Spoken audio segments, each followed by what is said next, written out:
Apa itu darah? Darah adalah kombinasi plasma dan sel-sel yang beredar di seluruh tubuh. Darah diperlukan untuk kita agar dapat bertahan hidup. Kita dapat membayangkan seperti perahu yang di sungai, yang membawa makanan ke tempatnya seperti oksigen dan nutrisi. Perahu juga membawa makanan yang tidak dibutuhkan oleh tubuh seperti racun yang akan dibuang ke tempatnya. Meskipun darah adanya di dalam tubuh, kita dapat bisa merasakan pergerakannya. Cobalah kita letakkan tangan di dada atau di pergelangan tangan, kira-kira apa yang dapat kita rasakan? Ya, kita dapat merasakan detakan jantung atau denyutan nadi di pergelangan tangan kita. Getaran atau denyutan itu adalah tanda adanya peredaran darah di dalam tubuh, organ yang berperan dalam sistem. Peredaran darah adalah jantung dan pembuluh darah. Letak jantung berada di tengah dada atau sebelah kiri dengan ukuran kira-kira sebesar kepalan tangan. Jantung terdiri atas 4 ruang, yaitu serambi kanan, serambi kiri, bilik kanan, dan bilik kiri. Antara bagian kanan dan kiri jantung dibatasi oleh sekat fungsinya untuk mencegah bercampurnya darah bersih yang mengandung oksigen dengan darah kotor yang mengandung karbon dioksida. Jantung berfungsi untuk memompa darah. Denyutan jantung terjadi karena otot-otot jantung berkontraksi dan berelaksasi. Otot penyusun bilik jantung lebih tebal daripada otot penyusun serambi jantung. Hal ini tugas bilik jantung lebih berat, yaitu harus memompa darah keluar dari jantung. Nah, di antara serambi dan bilik jantung juga terdapat katup jantung. Katup jantung berfungsi untuk mencegah darah berbalik arah kembali ke serambi jantung. Pembuluh darah dibedakan menjadi 2 berdasarkan arah aliran darah, yaitu pembuluh nadi atau arteri dan pembuluh balik atau vena. Pembuluh nadi adalah pembuluh yang mengalirkan darah keluar dari jantung. Pembuluh nadi yang paling besar adalah aorta. Sedangkan pembuluh balik adalah pembuluh yang mengalirkan darah masuk ke dalam jantung. Pembuluh balik yang paling besar ada 2, yaitu pembuluh balik atas dan pembuluh balik bawah. Kita tahu bahwa darah dalam tubuh kita selalu beredar dalam pembuluh darah, sehingga disebut pembuluh darah tertutup.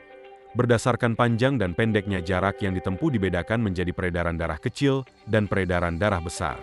Peredaran darah kecil berlangsung dari jantung menuju ke paru-paru dan kembali lagi menuju jantung. Urutan peredaran darah kecil adalah sebagai berikut, yaitu serambi kanan menuju ke bilik kanan, lalu menuju ke paru-paru dan berakhir di serambi kiri. Ada yang tahukah kenapa dinamakan pembuluh darah kecil? Karena darah mengalir dari jantung ke paru-paru dan kembali lagi ke jantung. Berikut adalah proses peredaran darah kecil. Darah dengan kadar oksigen rendah dipompa dari bilik kanan jantung menuju arteri pulmonalis. Darah mengalir ke arteri dan kapiler yang lebih kecil. Karbon dioksida dilepaskan dari darah ke dalam vesikel paru, dan oksigen segar masuk ke aliran darah.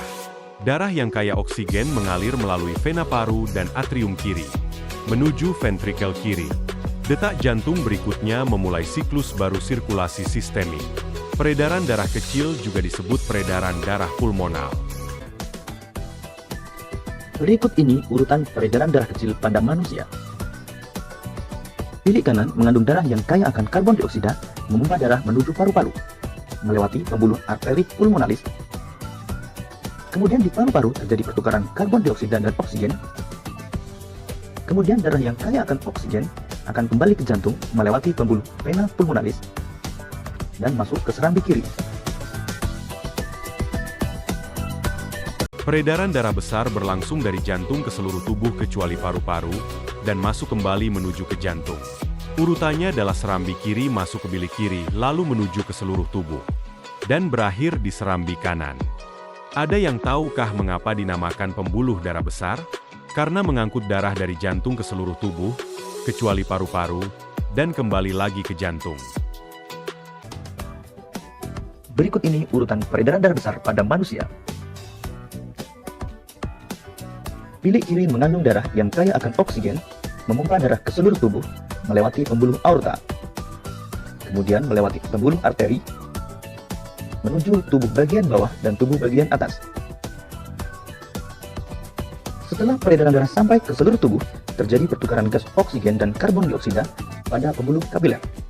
Kemudian darah yang kaya karbon dioksida kembali ke jantung melewati pembuluh vena dan sampai pada serambi kanan.